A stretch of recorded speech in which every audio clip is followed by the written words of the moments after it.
വാർത്തകൾ തുടരുകയാണ്. ദേശാഭിമാനി ലേഖനത്തിന് മറുപടിയുമായി മുസ്ലിം ലീഗ് മുഖപത്രം ചന്ദ്രിക.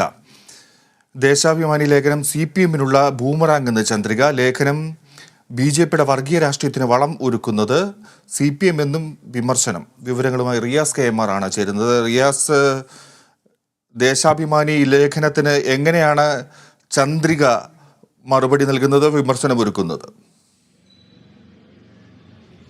ഈ കഴിഞ്ഞ ദിവസം മലബാറിലെ +1 സീറ്റ് പ്രതിസന്ധിയുമായി ബന്ധപ്പെട്ട് RDD ഓഫീസ് മാർച്ച് SKSSF-ന്റെ നേതൃത്വത്തിൽ നടത്തിയിരുന്നു. സമസ്തയുടെ വിദ്യാർത്ഥി വിഭാഗമാണ് ഈ SKSSF.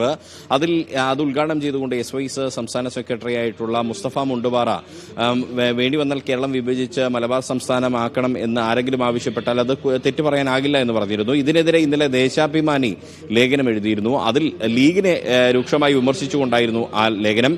സാധാരണ ഈ മലബാർ സംസ്ഥാനം വേണമെന്നത് മതരാഷ്ട്രവാദികളുടെ ഒരു ആവശ്യമാണ്. അത് ലീഗ് പക്ഷപാതികളിൽ നിന്നാണ് ഉയരുന്നത് എന്നായിരുന്നു ആ ലേഖനത്തിലെ പ്രധാന വിമർശനം. അതിന് മറുപടിയുമായാണ് ഇപ്പോൾ മുസ്ലിം ലീഗിന്റെ മുഖപത്രമായ ചന്ദ്രിക രംഗത്ത് വന്നിരിക്കുന്നത്. അതിൽ പറയുന്നത് വിചിത്രമായ കണ്ടെത്തലുകളാണ് മുസ്ലിം ലീഗിനെതിരെ ദേശാഭിമാനി എഡിറ്റോറിയൽ പേജിൽ പ്രസിദ്ധീകരിച്ചിരിക്കുന്നത്. ഇത് CPIM-നുള്ള ബൂമറാങ്ങായി മാറും എന്ന് പറയുന്നു. അത് തിരിച്ചു CPIM-ന്റെ ചങ്കിന് തന്നെയാണ് കൊള്ളുന്നത്. മുസ്ലിം ലീഗ് ജമാഅത്തെ ഇസ്ലാമിയുടെ മുദ്രാവാക്യങ്ങൾ ഏറ്റെടുക്കുന്നു എന്ന പ്രധാന ആരോപണം ഇവർ ഉന്നയിക്കുമ്പോൾ പ്രധാനമായും ഇവർ പറയുന്നത് ഈ സമസ്തയുടെയും ജമാഅത്തെ ഇസ്ലാമിയുടെയും ആശയധാരകളെക്കുറിച്ചോ പ്രവർത്തന രീതിയെക്കുറിച്ചോ CPIM-ന് അറിയില്ല. അതുകൊണ്ടാണ് എല്ലാം കൂട്ടിക്കുഴച്ച് ലീഗിന്റെ വായിൽ ഉരുട്ടിക്കയറ്റാൻ ആ ലേഖകൻ ശ്രമിക്കുന്നതെന്ന് ഒരു ആരോപണം ഉന്നയിക്കുന്നു. മാത്രമല്ല, മലബാർ സംസ്ഥാനമാക്കണമെന്ന വാദം മുസ്ലിം ലീഗ് ഒരിടത്തും എന്ന് മാത്രമല്ല, അങ്ങനെ ഒരു ചർച്ച പോലും ഒരു അവസരത്തിലും ഉയർന്നിട്ടില്ല എന്ന് ചന്ദ്രികയുടെ ലേഖനത്തിൽ വ്യക്തമാകുന്നു. സമസ്ത നേതാവിന്റെ പ്രസംഗത്തിൽ തന്നെ അങ്ങനെ ഒരു ആവശ്യമില്ല. മറിച്ച് അങ്ങനെ ഒരു ആവശ്യം ഉയർന്നാൽ അവരെ കുറ്റം പറയാനാവില്ല എന്നാണ് സമസ്ത നേതാവ് പറഞ്ഞത്. അതിന്റെ ഉത്തരവാദിത്വം ലീഗിന്റെ പിരടിയിൽ കെട്ടിവെച്ച് അത് അങ്ങനെ കെട്ടിവെക്കുന്നത് CPM-ന്റെ കുബുദ്ധിയാണെന്ന് ഇവർ ആരോപിക്കുന്നു. ഒപ്പം തന്നെ ഇത്തരം ആരോപണങ്ങൾ പറയുമ്പോൾ തന്നെ മലബാറിലെ ജില്ലകൾ അനുഭവിക്കുന്ന വിവേചനത്തിന്റെ കണക്കുകൾ തുറന്നു പറയുന്നവരെ മതരാഷ്ട്രവാദികളാക്കുമ്പോൾ അത് സംഘപരിവാറിന്റെ പണി എളുപ്പമാക്കുകയാണ് CPIM ചെയ്യുന്നത്.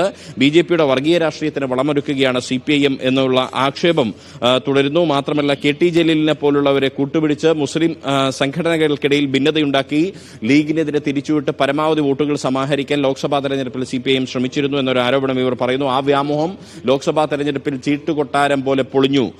അതിന്റെ ഒരു ചുരുക്ക് CPIM-നുണ്ട്. അതാണ് ഇപ്പോൾ പല രൂപത്തിൽ കാണുന്നത് എന്നുകൂടി ചന്ദ്രിക എഡിറ്റോറിയൽ പേജിൽ പ്രസിദ്ധീകരിച്ച ഈ ലേഖനത്തിൽ വ്യക്തമാക്കുന്നുണ്ട്. ഈ മുസ്ലിം ലീഗിന്റെ പലപ്പോഴും മുസ്ലിം ലീഗിന്റെ നിലപാടുകൾ കൃത്യമായി എഴുതാറുള്ള ഷെരീഫ് സാഗറാണ് ചന്ദ്രിക എഡിറ്റോറിയൽ പേജിൽ ഈ ലേഖനം എന്ന് എഴുതിയിട്ടുള്ളത്.